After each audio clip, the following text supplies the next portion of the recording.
following program is classified G. It's suitable for all ages.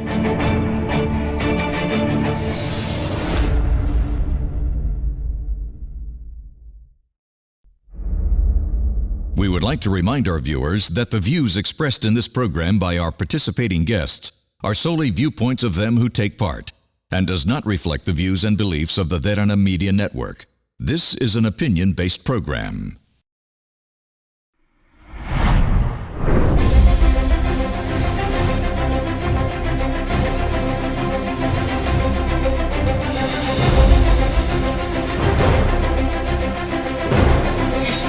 On an all-new Get Real, Foreign Relations in 2022.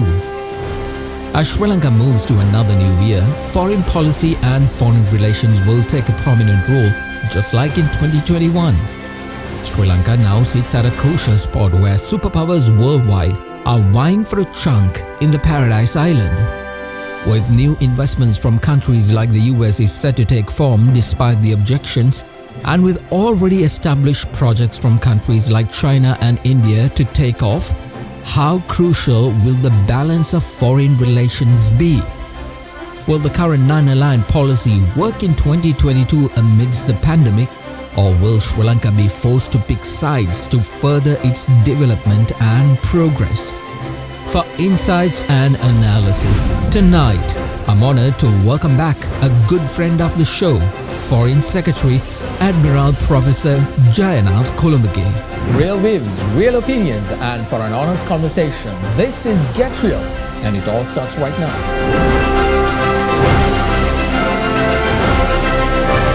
From Studio 24, with opinions that matter, it's time to get real with Mahieash Johnney.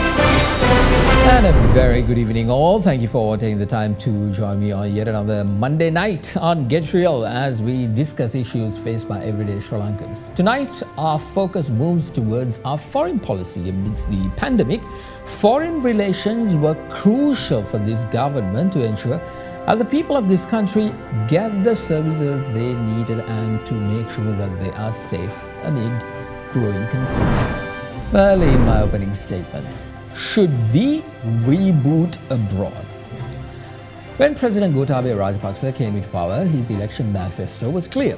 His government will opt for a non-aligned policy in international relations. This means Sri Lanka is everyone's friend and everyone can be Sri Lanka's friend too.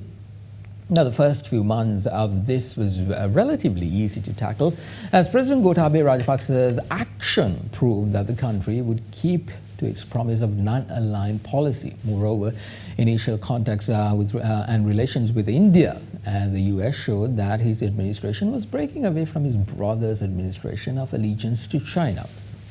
However, recent incidents have become a challenge for this fact. While consequent events have proven that China is a real friend, the Gotabaya Rajapaksa government continues to walk on a fine line regarding relations with our neighbors while wending off unwarranted relations. The issue and cancellation of contracts pertaining to the East Terminal at the Colombo Port City with India to rejection of the MCC grant, mind you, that is a good thing. And now the controversy surrounding the Yugadhanavi power plant agreement with the US company has dented the government's plan in maintaining that non-aligned policy and pushed Sri Lanka to embrace China, who continues to stand by economically and politically at these challenging times. However, in my opinion, while the opposition of this government continues to push the notion that Sri Lanka is going to be a Chinese colony, Sri Lanka needs to reboot its foreign policy, at least in 2022, based on a more offensive approach than to a defensive and obedient one. Most of the time, Sri Lanka has operated and consecutive governments have acted from that point that Sri Lanka is not commanding to dictate how the relationship will fend off. We've been in such a beggar's mentality for decades and decades that we've forgotten that we have the power to tell these interested parties. Sri Lanka isn't someone's hussy, but more or less the pretty girl that everyone wants. So how do we do that? Again, I think it comes back to that mentality change we've been talking about for quite some time. As long as the people of this country continues to believe in the same beggar's mentality embedded into our thinking, our education and way of life, we will not even command our own tale. Sri Lanka now stands a lot to win. And mind you, when you stand at the precipice of such capacity and achievements, even the friends who look like friends for quite some time is going to look at us differently. This is where we must continue to harness relations with people who are genuinely there for us in thick and thin. First and foremost, we need to get this mentality that each country approaching us in doing a business with us is not doing it for our interest alone. No, they don't. As Sri Lankan leaders are requested to take care of Sri Lankans, other nation leaders are doing the same thing. So everyone is approaching looking after their interests, be it China, Japan, India, the United States, or even Timbuktu. No, Timbuktu is not a country. It's a city in the African nation of Mali. They will fight for the best deal for their people. So Sri Lanka too needs to do just that. In the instance of the East Terminal project, the Port City project, the West Terminal project, the Yugadanavi Power project, in all these instances, Sri Lanka needs to look after Sri Lanka. And our leaders needs to put our interests first before becoming too polite and hiding behind the term Sri Lankan hospitality. This government has taken such strong measures, unlike the past UNP governments, who at every instance was ready with their butt up to receive the phallus. This government should and must continue to fight for Sri Lanka and Sri Lanka alone. All right, I got more questions about how 2022 will be formed in terms of Sri Lanka's progress on the world stage, especially in instances like the UNHRC matter, India, China, Pakistan, all that. Foreign Secretary Admiral Professor Jayanath will be here shortly, but before that, as always, Jayanath Vithanavasamam joins me right here in the studio with a look at tonight's real story. Good evening, Jayanath. Good to see you once again. Foreign relations, which is going to be very crucial for Sri Lanka as the development stage starts rolling in. What exactly are you focusing tonight? Good evening, Mahieash. So, given that foreign relations is quite a drastically large topic and it affects almost all facets of a country, what we in this country, the complaints and what is being discussed right now is investment and like bringing in, because we have a certain developmental agenda, and how does foreign relations complement that developmental agenda, and that is something that we'll be exploring in the real story today. So Sri Lanka's development agenda goes hand in hand with its core foreign policy objectives. It is pivotal that our dignitaries understand this role when looking at the long-term growth of the country.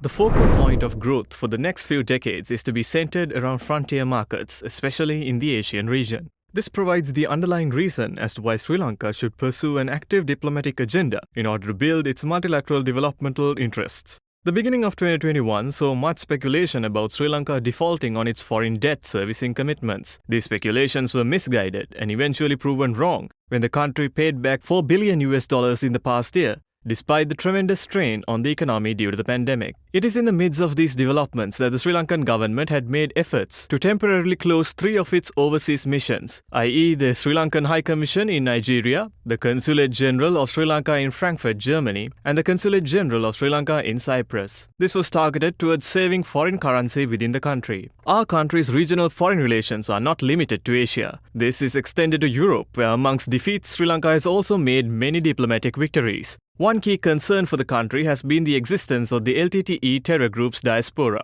European courts alongside the United Kingdom have still banned the group, and this was upheld in 2021 as well. Apart from India and China, all major importers of Sri Lankan goods are from the West. This has been facilitated by the GSP Plus status that has been awarded to Sri Lanka. However, the use of concessions such as the GSP Plus for diplomatic strong-arming is something Sri Lanka had to face over time. New year brings us the need, and an absolute one in that, to think in terms of meeting the challenges, equal the needs, and the cooperation from the international community towards addressing the local issues that is now affecting the people of Sri Lanka. In that, foremost, economic interest, investment needs, trade and commerce replaces our hitherto issues like that of security and terrorism that we once counted. So I take it 2022 lies as a new forward march that we have to launch, a new approach that we have to cater to, and also adopt a strategic policy in terms of picking on countries with whom we can develop a closer and stronger relationships in terms of reciprocity for our trade, commerce, and investments.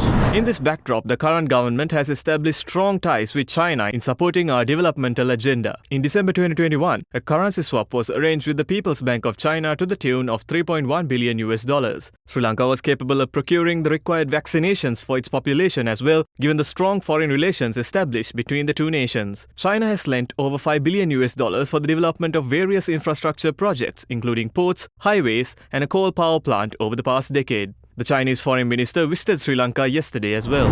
The visit of the foreign minister of China to Sri Lanka is particularly significant because this is the first visit he's undertaking for 2022.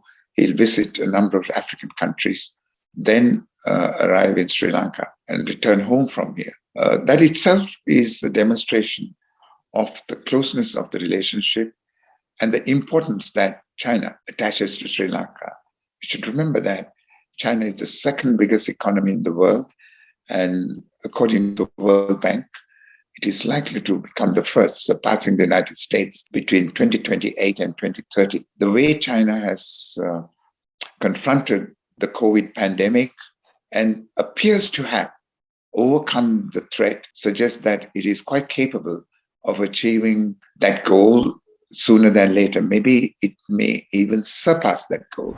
This strong relationship has come under a wide amount of critique from certain domestic political parties, such as the SJB, which has damaged the country's economic prospects. One key critique being the apparent debt trap that Sri Lanka is under with China. While an increase in borrowings from China may be observed in the post-war period, the current debt situation directly stems from the country's graduation to a middle-income country, limiting access to concessionary loans provided by multilateral agencies and bilateral donors. In terms of Sri Lanka's foreign relations with India, the most recent development has been the joint venture at the Trincomalee oil tank farm, which was negotiated in completely unreasonable terms with India by the former government of Sri Lanka. In refreshing your memory, in 2017, an agreement was reached with India to lease 99 tanks to India for 99 years. Currently, Sri Lanka is getting these tanks back to the government, and through lease agreements, 24 tanks will be given to the Ceylon Petroleum Corporation, 14 tanks will be given to the Lanka Indian Oil Corporation, and 61 tanks will be given to a mutual interest between CPC and LIOC for 50 years.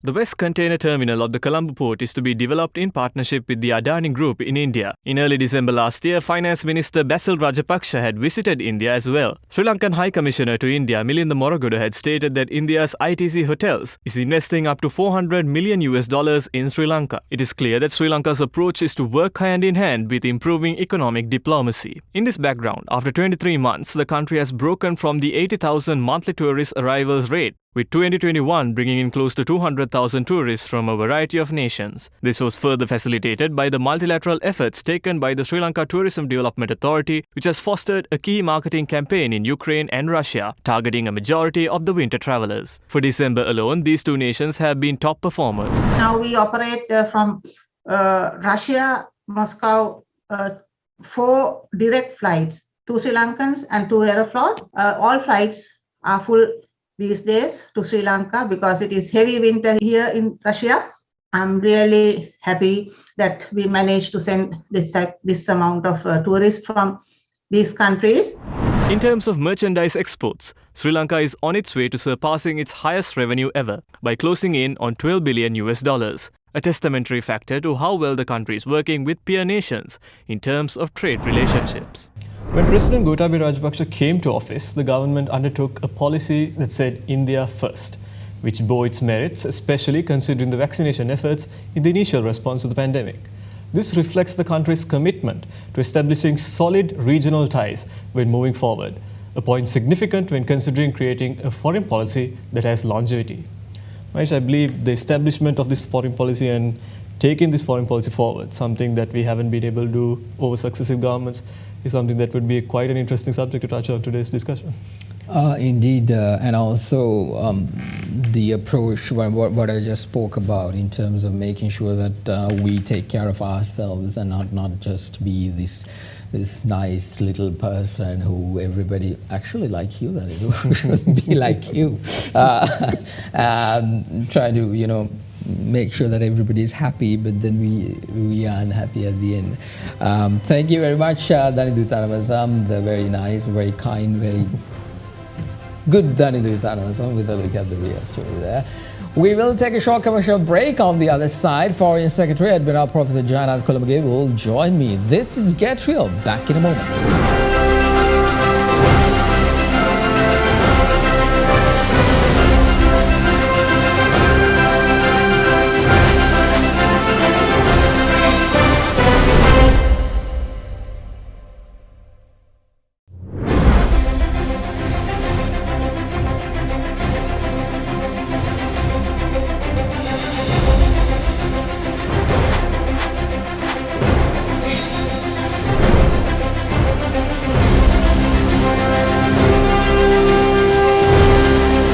Welcome back, everyone, to Get Real. Time now to get some context into the conversation we are having tonight with regard to foreign relations. Well, a good friend of the show, Admiral Professor Jayanath Colombage, our Foreign Secretary, is here. Welcome back. Good to see you, sir. Thank you. All the best for the new year.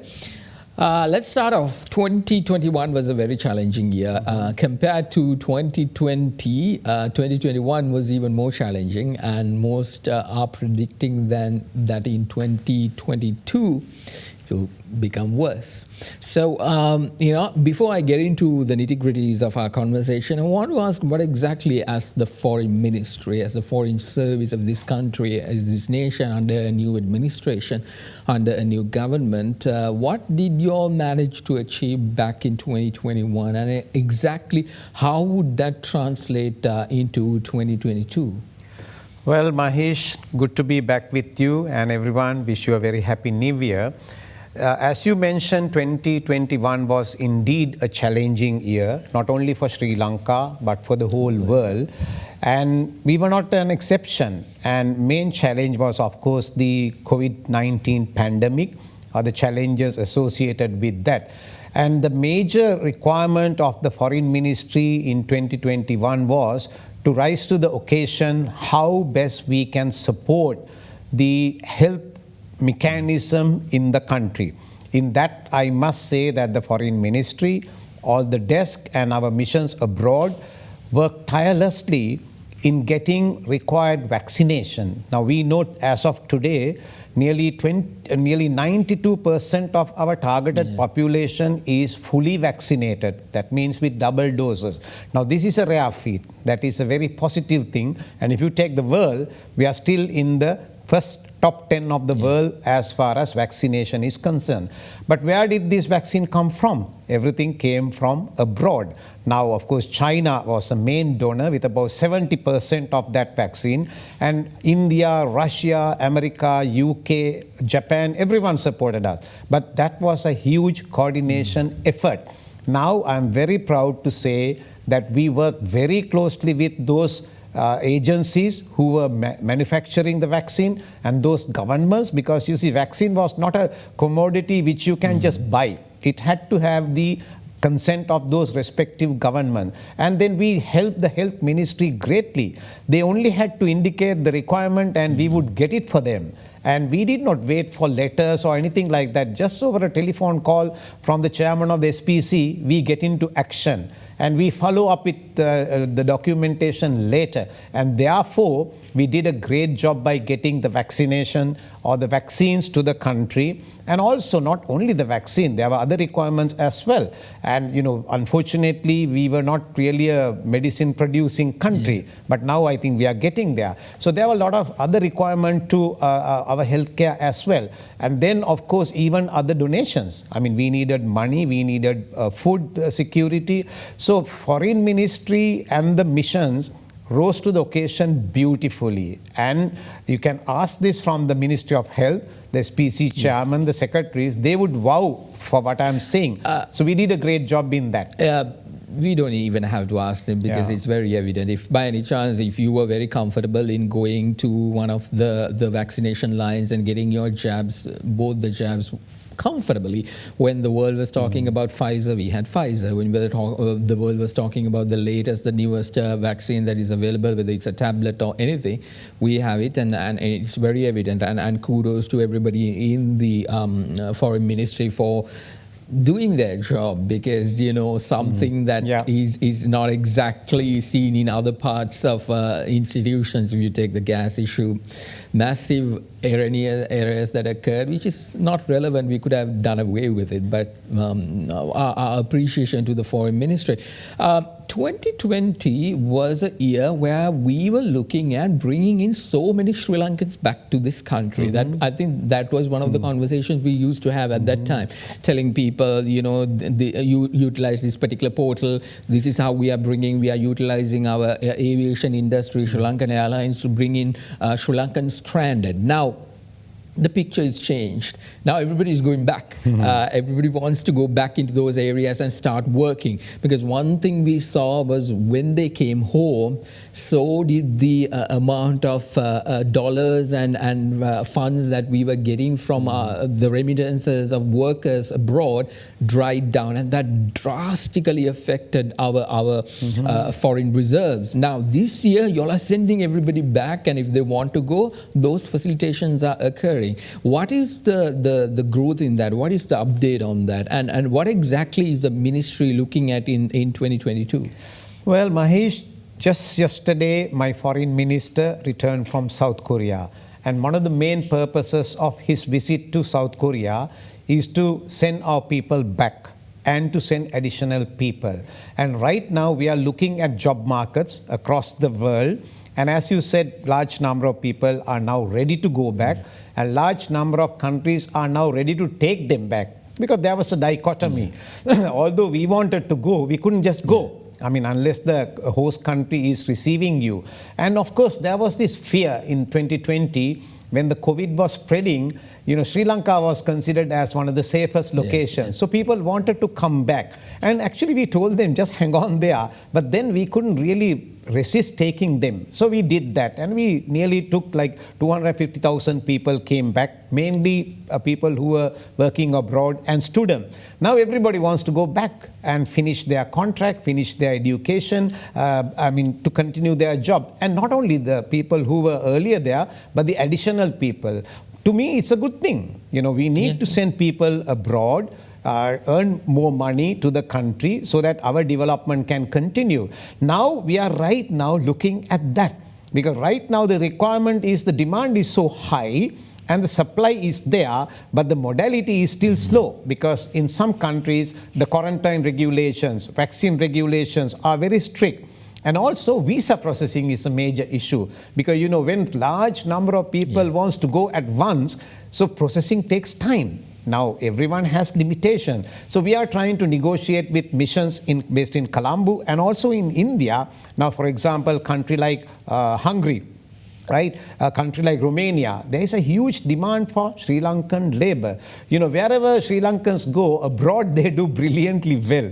And there is a high regard for them. That we will see in the days to come, because if you take, it is a very sad situation, like in countries like Italy, where there is a higher Sri Lankan worker population. Italy lost, I think, at least 1/3 of their population due to COVID. They perished. So they are looking for people to come and start their economy running, because economically also they are not doing well. So there is an opportunity there. So is the foreign ministry looking actively into those the opportunities that we have and try to pitch the people we have and try to get them for a better job abroad and make sure that they are taken care of? Of course, yes. As you rightly mentioned, now take the case of UK.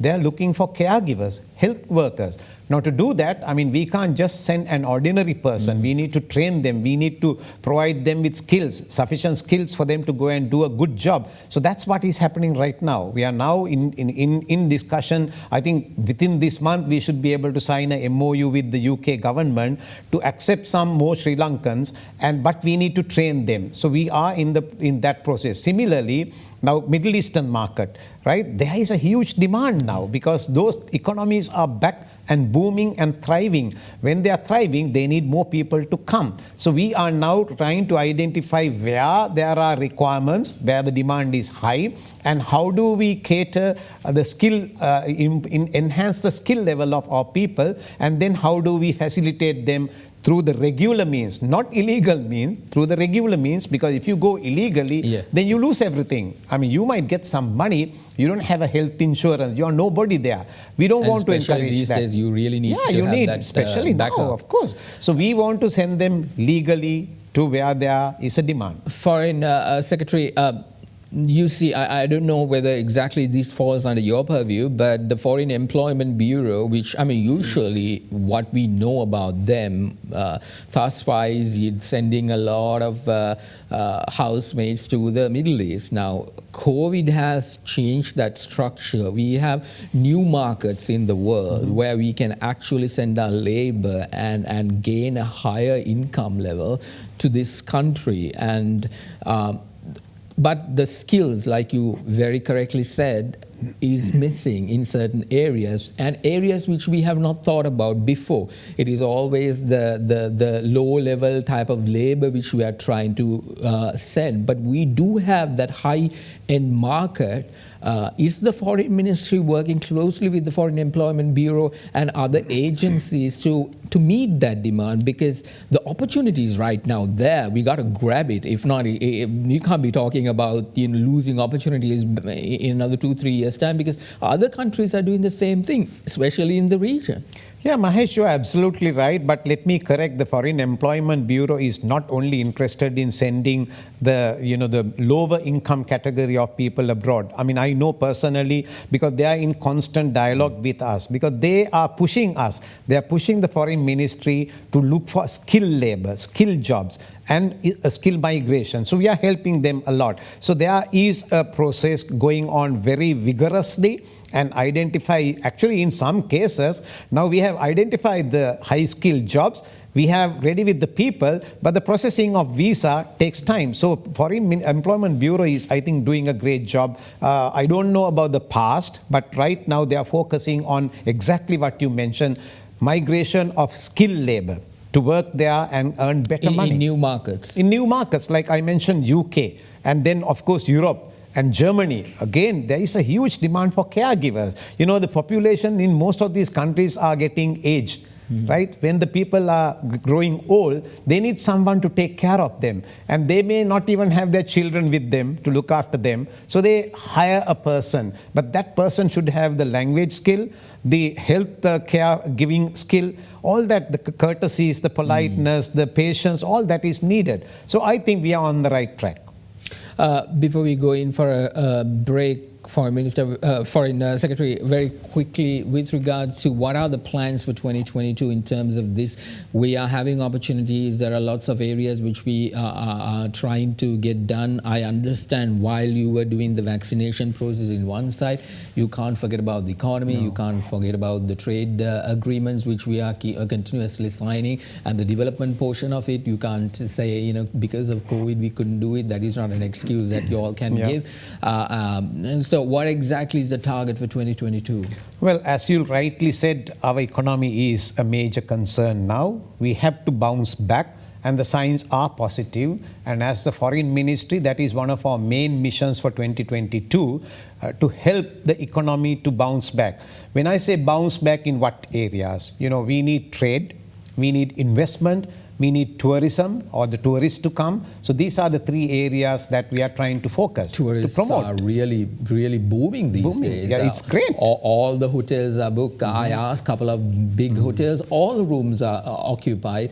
restaurants, you can't get a booking just by calling or just walking in. You need to book in advance at least 2-3 days ahead. That is happening right now, and that is absolutely positive, because that means a lot of money is coming into the country as well, and our industries are coming back to life. Will the foreign ministry continuously push towards that and make sure that all these middle work be done properly, issuing visas for tourists to come into the country instead of having a hassle? Like, I think we had one of the best systems. You just apply online, and within 2-3 days you get it approved. Like, I mean, is that still functional? Well, I think it's even better now. Within 2-3 hours you can get the approval on the electronic travel authorization system.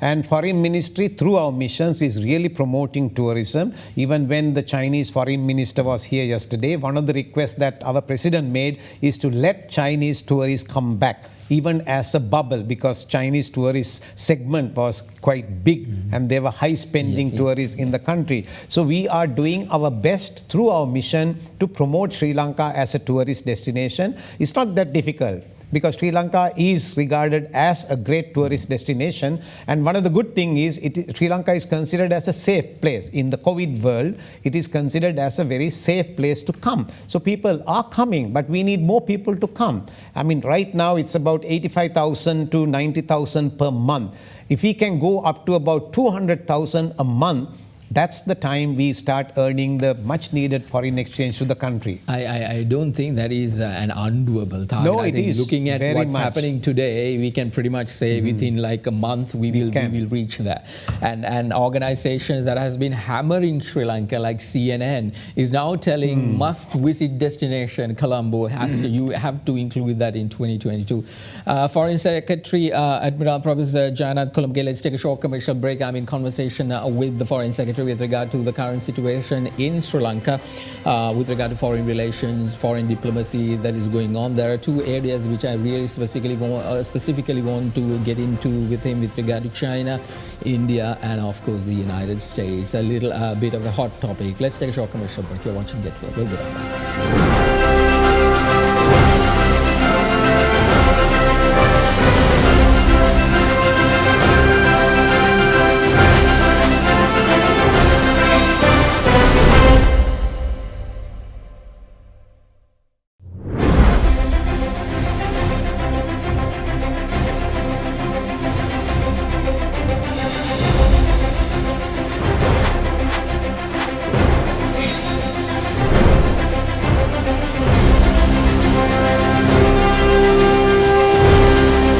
Welcome back, everyone, to Get Real. I'm in conversation with Foreign Secretary Admiral Professor Jayanath Colombage with regard to the current status of the foreign relations, foreign diplomacy of this country, which has resulted in you being safe.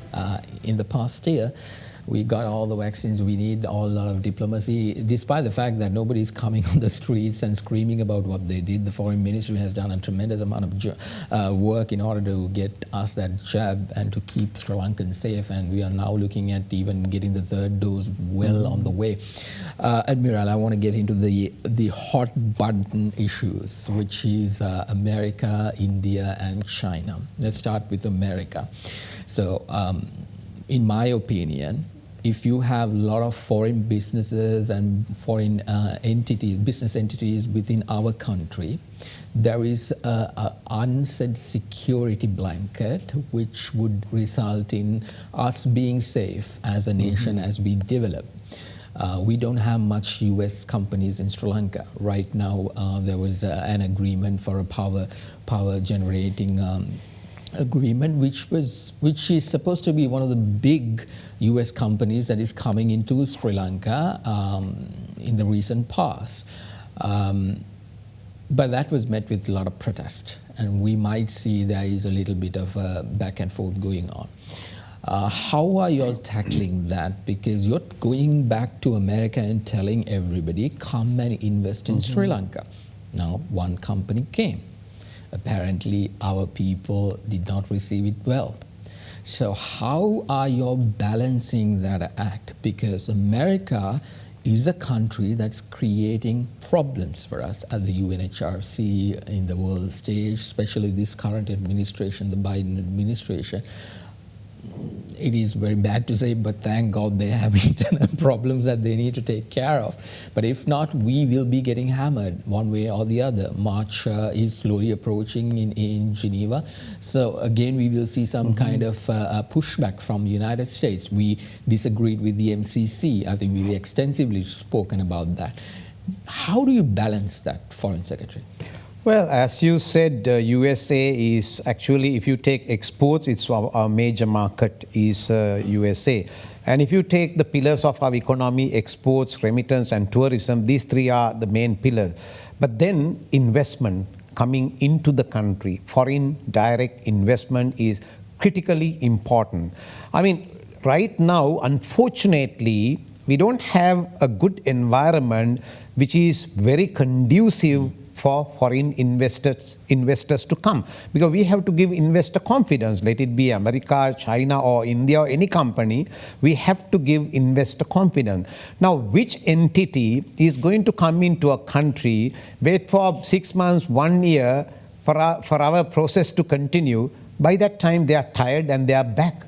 They don't come, they don't go, they don't stay, and they don't they go back, us. right? And when one company do that, other companies, other entities follow suit. So what we need is more and more foreign direct investment to come. You know, everybody says Sri Lanka is strategically, I mean, in economic terms, is a great location. You see, if you have something here in Sri Lanka, we can easily export it to India, to Africa, to Middle East and ASEAN. So we are in a wonderful location, and we are, of course, in the Indian Ocean. The most connected country in the Indian Ocean by sea is Sri Lanka. And by air is also, we are getting there. So we have everything going. But then we have not the mentality. Yeah. But then this negative mentality, you know, you reject everything. How are we going to survive? How are we going to prosper? That's a very valid argument, because on one side, this country, on this today, one of the biggest criticism that this government has is no dollars. Now, where is the dollars going to come from? From foreign direct investments. That's how we can get the new ones, not the chunks we've been getting thus far. Tourism went down the drain for some time. Now, slowly hoping it'll come back. But I understand. So how do you manage this? What are you going back and telling American businesses, you know, we can still guarantee this and that? I mean, the action is what matters. Exactly. I mean, because what we did was not right. Promising something when we are in another capital is one thing. But when they come here, the practical experience that they undergo, that matters a lot, right? So what we need is really walk the talk. We say, come everybody, we have everything great, we will give you this. Now we need to walk the talk. And Mahieash, whatever it is, bottom line is, our economy is not doing well. Yes. And for the last 73 years or so, if we have done well, we would be having a bigger reserve now. It is, I mean, unfortunately, when this government came to power, the COVID came. So even our tourism income, I mean, went to near zero. That's about 4.5 to 5 billion US dollar per annum income, right? Otherwise, you know, this problem would not have come. But yeah, it can come back, it can bounce back. But unless we need foreign direct investment, we are going to perish. There's a land just with sand near Colombo, right in front of your office, which needs to be filled with businesses. And one of the companies that came did not get, not one of the company, let's talk about India, the Adani group who wants to develop the East Terminal. What kind of reception did we give them? And we had to actually cancel that agreement. That, I think, in the global stage, it looks so kiddish. You don't do businesses like that, especially government to government don't do businesses like that. And India is not a country that we do not know about. It's pretty much there. And you need to understand, and people need to understand, when we take some kind of a very defensive method, they also act in that manner. We saw that translating into them sitting back at the UNHRC, whereas we would have got that vote, and we would have had a very stronger case to make to the world saying about human rights violations. That didn't happen. What exactly is the foreign ministry telling India at this moment? We saw a lot of dignitaries coming to Sri Lanka trying to figure out what's going on.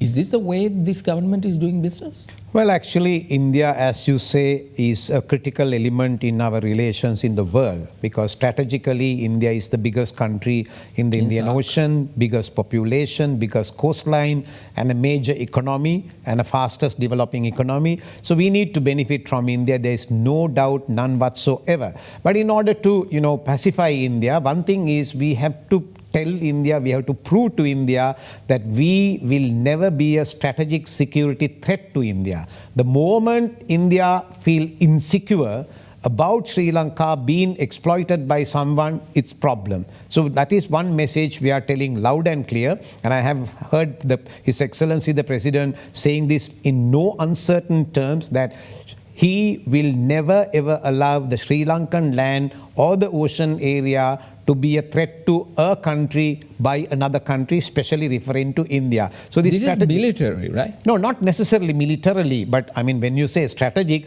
gone are the days when you say strategic is military. Now economy is part of the strategic security. Environment is part of the strategic security. These all encompassing now. But then you ask the question about investment. You are absolutely spot on. We need more multiple investment to come. When there are business interests, they support us. When there are business interests, they protect us. Now, right now, we don't have that much. So right now, we have only very limited We can't be going with the whole talk about 2,000-year relations and when our action is proving it somewhat different. Now, of course, as far as India is concerned, I think now, of course, you mentioned the East Container Terminal. We couldn't do it as promised, but now we have given the West Container Terminal. And recently, we signed a deal to come to an amicable solution to the oil tank farm in Trincomalee. And these are very positive signs that we have done to India. Foreign Secretary, you understand the politics of this country. I'm talking about within Sri Lanka. Now, see, all these goons who are screaming, saying, we don't have investments, we don't have this, we don't have that, this country has failed, blah, blah, blah, are the same goons who go and stand in front of those particular places and hold placards saying the country is being sold.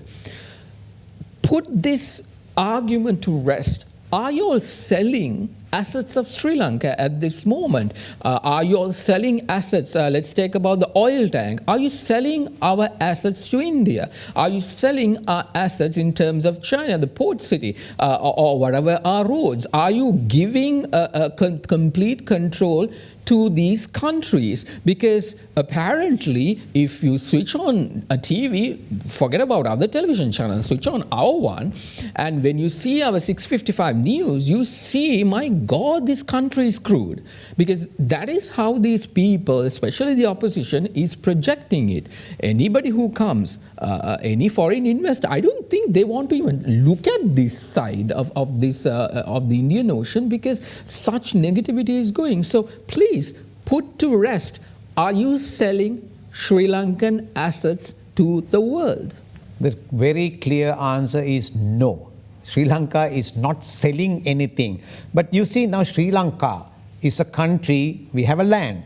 Now we need to make use of this land and we need a foreign investor to come and invest it. That is because we don't have the money to do it by ourselves. We don't have the money to invest big time. That is true, right? So we need a foreign investor to come and invest his money. Now he is investing, but what is the guarantee that he is getting? Right? So therefore, we have to be very clever in our dealing on these national strategic assets, whether it is port, whether it is oil tank, whether it is any other entity here. So this is like, you asked the question of Trincomalee oil tank farm. Now this is actually a very long history to it. I don't think we will go into that. But it was initiated in 2003. Right? But it was never concluded. But right now, what they have done is 14 tanks given to the LIOLC, which is already being used, and 24 tanks given to CPC, completely, totally. And now they control the 24 tanks by When them. you use words like saying controlling, what does that mean? No, so let's say there are 14 tanks in Trincomalee, which is now controlled by the LIOC. Now, can the LIOC say, hey, no fuel from tomorrow, and create some kind of a dearth in the mismatch in the country? Can they do that? Is this what this agreement, because that's how it's been projected. Apparently, there's a massive threat. Well, how can they say when they have 200 petrol stations in the country, if they say no fuel, it is their problem. So they will never be able to say that, right? And also there is a competitor, Ceylon Petroleum Corporation. Now Petroleum Corporation has 24 tanks to use. And then the balance, 61 tanks, now is a joint venture. Right? 51% of stake with the Sri Lankan Petroleum Corporation and 49% with the Lanka Indian Oil Company. Now as a joint venture. So that means we have a control there. The chairman will be from Sri Lanka. The chief executive officer will be from India. Whatever the decision they make, they will have to be in towing the line. So there is nothing about selling. Unless we do things like this, how can we get investment? This is the problem, no? Telling the people the difference between investment and selling. There is a big difference. Now you can look at the port city. Now everybody was saying, oh, you need a passport to go to port city. No, it is not.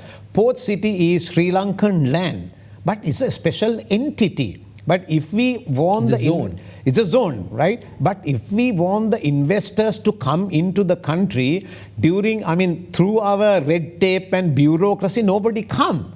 We have practically experienced that. So that is why this special vehicle was created, in order to attract investment in a very different atmosphere, different environment, different legislation. And this is not the first time that is being done by Sri Lanka. No. This is pretty much what the entire world is doing, special economic zones. Yeah, there is nothing wrong in it. Now, right now, you see there are key assets that we have. One is the port city. One is the Hambantota industrial zone, Hambantota harbour. So these are critical valuable asset that we have. We need to develop them. We need to make use of them to benefit our economy. We don't have the money. What do we do then? We need to enter into a partnership. When you enter into a partnership, you have to give something. You have to give some assurance. Yeah, exactly. Right? Exactly. Otherwise, nothing will come. So this negativity is totally wrong. It is harming our image. It is harming the investor confidence. We need to get out of this negativity. We have to look at positively.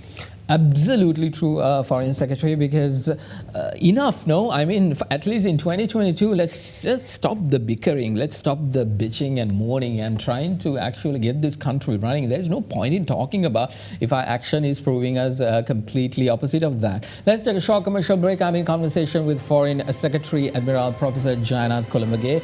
A very educative discussion here, especially to people who are towing the opposition line of divide and rule. I think that needs to come to an end. Let's take a short commercial break. You're watching Get Real.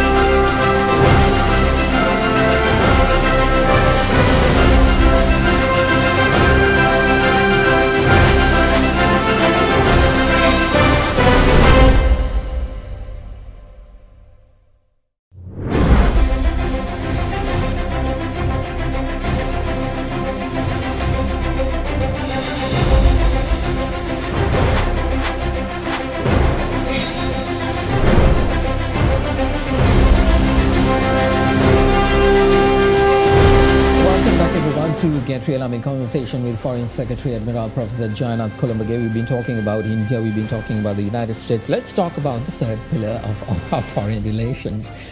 Foreign Secretary, you said something very interesting during the last session. You said, we will not do anything that is threatening India, because India is a big brother. Despite the fact that India has not delivered at times, but still, it is geologically, we can't break away and run to another area. So you will not do anything threatening India. And when I ask whether are you talking about military action, you said no. When you say a threat, it could be an economic threat, a social threat, or military threat. Now, let's talk about that particular element. If you are saying that we are not going to be a threat to India economically, or let's say an economic threat is not being assessed and we are not going to be that, That means we have to take into the consideration the high number of Chinese investments in this country, and that is also from certain high-end Chinese companies that is doing business all over the world. We see them coming to the country, which is a good thing. I do not dispute that. They are investing. They are putting their money where their mouth is. Actually, they are not even saying, they're actually doing the action. We have a port city, we have harbors, we have airports, we have roads, thanks to the Chinese people and the Chinese government. How are you going to tackle that? Because we can't, or will never be in a position to tell China to pack up and go, just because India is not okay. But then again, the flip side of it, India and China are doing much higher end businesses with each other as well. How do we toe that line? Well, China is here. China has become the #1 development partner in Sri Lanka. China has kind of never done anything harmful to Sri Lanka. They have always supported us during our extremely difficult time. If you take the conflict we had for 30 years, there again China became our main armament supplier, and they supported us to keep this country as one country. That's the thing. And then post-conflict period, when we invited every country to come and support us, come and invest in us, come and develop the country, not many people came. India came in a fairly big way, but China surpassed everybody. They came and they are part of our development process. And if you look at the major projects undertaken in the country in the recent decade or so, it is Chinese. But it doesn't mean that we are interested in securing only Chinese projects. We are interested in securing any project. But the problem here is the choices or the lack of choices. Now, when there are no choices, what do? Right? Go with what we have. We have to go with what we have, right? So it is unfair if someone is accusing us of going only one way when the choice is not made available. So that is why we say that we need more choices. Then we can cleverly choose what we want. And of course, as I repeatedly say, we don't want to be a strategic security concern to India, because India is big. India is militarily powerful, economically powerful. So we don't have to be a security concern. Let's talk about investments per se. If for the port city, we need that up and running. We need more investments coming in. What is the quantity of investments we are looking at right now in terms of China, in terms of India, in terms of the rest of the world? Well, I don't have exact figures of the amount of investment that we are looking, but we know, the good news is that the International Financial Center, the groundbreaking for an international bank will take place, I believe, this week. Right? Okay. That's a great news. That's from, I think, LIOC and the... so it's an Indian bank? Lanka Oryx Leasing Company, I believe, and a Chinese company. So that is groundbreaking, right? We need to make use of the land already reclaimed and be ready. The stage 1 reclaiming completed, stage 2, yesterday we opened it. It's a beautiful place. It's a great place for leisure. And we need to make this happen. This is our future. And people really need to understand this is not going to be a big beach, right? No, it's not not only a beach. That's not the target. No, it's just a beach is there. It's a byproduct of the project, right? There is an International Financial Center, right? And there can be an education center, there can be an IT center, there can be banking sector, and there can be high residential areas. All that has to happen. And Mahieash, there is nothing like this in the whole Indian Ocean. This is beautiful. And the closest that I can think of is in Singapore, the Palm area, and Marina Bay Sands in Singapore, and Dubai, the Palm area. These are the two projects which are somewhat we can compare. So this is our future. We need investment. In that, we are very interested in getting multiple investment. I think the discussion is going on between the Port City Commission and the Port City and the various investors. I think once 1 or 2 investors are here and the things start, others will have to come. Otherwise, they will be the loser. Because imagine in 10 years' time, if this really become an international financial center as we dream. Don't say if this really become, this will become. This will become. This will become. So then whoever is not here will be the loser. Absolutely true. Do you think the lack of, I mean, you can't say the lack of Indian projects. There are. No, there are. There are projects. But then again, these are key high-end government supported from those countries that's coming in. Are we not looking at the lower end in terms of in the region? If some guy wants to open up a branch here who is doing business in India, whether it's a factory or what kind of a manufacturing factory, that kind of low end, not high scale government supported that projects. Is the current government looking at those as well, or are we just pitching it for the big spenders? No, I mean, from my understanding, we are looking at all possible investment to come in, medium scale, large scale, everything together, because we can't only think of large scale investment, because say even $1 million is an investment. It will create jobs. It will contribute to our economy. It will make our economy circular and running. So we need all types of investment. And I think these, the small scale or the medium scale investment are coming in from India and other countries. I think the perspective is there for us to do that. And in support of our industry here, I think we need to infuse some capital. So that is, I think, practically open. Foreign Secretary, are we going to be a Chinese colony? Never. Sri Lanka has, Sri Lanka was a colony until 1948. Now we are like 73 years of independent country. Such a young country. We are quite a young country, and I think Sri Lanka is determined, no matter whatever the people say, to maintain our strategic autonomy. I don't think any government in Sri Lanka will allow this country to be a colony of anyone. No, none whatsoever. So we will never be a colony. We will maintain our independent sovereign states, and we will, above all, maintain the strategic sovereignty. Is the sovereignty that you're speaking about, did we see that in action when we refused the fertilizer from China, which was not approved by our entity, but later on we had to backtrack it because apparently the testing we did here and the testing that was done in Singapore, two different testings, and the court ruled to proceed with whatever. So what is the story behind that? That was a diplomatic debacle. We purchased it and then we had to backtrack it. China got really, in a way, angry with it. I think the People's Bank was delisted in Chinese, I think, in the banking system. That happened. So is that the sovereignty you're talking about? Not exactly. I think, Mahieash, we should leave it to it's a commercial matter. It is nothing to do with diplomacy. It is nothing to do with the bilateral relation. Harm our diplomacy? Well, in any matter, any issue between two countries or two entities of two countries will harm no wonder. But China is a matured country. Now, this is just one small incident. Right? It is not going to impact the relations between the two countries. In fact, during the visit of His Excellency the Wang Yi, this was not even discussed. Right? So that means it is purely a commercial matter.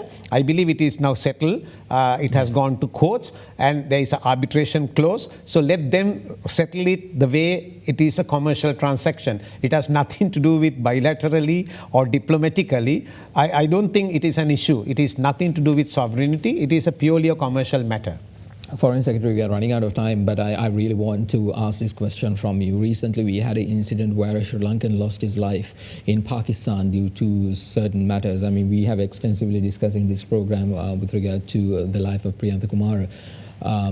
A court case has been filed. People have been taken into custody. That process is occurring in Pakistan. But what we fear is that we will forget. Pakistan will forget, Sri Lanka will forget, and in another 1.5 years, 2 years, whatever down the line, that family will have to suffer in order to get some kind of justice, because this was not the fault of Priyanka or anything. What is the assurance that you can give as the Secretary of the Foreign Ministry that will not happen? We will not forget our people. Well, the assurance that I can give you as of now is we have seen how Pakistan Prime Minister reacted and the pledges he made. And then the Pakistan Foreign Minister personally called my Foreign Minister and Pakistan Foreign Secretary and many other people called the Foreign Secretary and the Foreign Ministry number of times. And they all pledged, they all said that they will definitely deal with the culprits according to the law of their country. But in addition to that, there were many goodwill gestures coming from the Sialkot Chamber of Commerce, Islamabad Chamber, and there will be some money, at least compensation coming to the family. And also Foreign Ministry has, come forward to help them. And our insurance corporation has come forward to help them. There are 2 young children, they are schooling, so we need to support them to continue with their education. I think it was a very unfortunate, sad incident. It is nothing to do with the Pakistan as a country. It is few individuals, I would say extremist elements, and I think there is widespread condemnation of this act in Pakistan and in the rest of the Islamic world. I don't think it has anything to do with the Islam, right? So this is very unfortunate. Some small group taking the law into their hand. Unfortunately, our guy became a victim. But I don't think we will forget, no. Why I'm asking that is, there are still people in those countries, Sri Lankans. Yes, working. quite a lot. What is the guarantee you have of their safety? Well, from here we can't ensure that they are 100% secure, but the government of Pakistan has told us that they are looking after the security of the Sri Lankans working and studying. Not only working, there are a large number of Sri Lankan students there. So our High Commission in Islamabad is following it very closely, and we will not forget, we will not forgive, and we will seek justice. And I believe that the Pakistan government will walk the talk. Foreign Secretary Admiral Professor Jayanath Colombage, as always, it's been a pleasure talking to you, sir, and I wish you nothing but the best, as because your success means our country will be successful. Thank you very much Success for coming. together. Exactly, and that's exactly what we want. Thank you very much, sir, for being here. I really appreciate it. Well, that's all the time we have for you tonight. Thank you very much for watching. In case you did not catch this program live on air, just go to YouTube, youtube.com/other Derana English, and also have a conversation with us on Facebook, facebook.com/getrealderana. Well, that's all the time we have for you tonight. Thank you for joining. Have a good night. We better make a start. You better make it soon before you break my heart.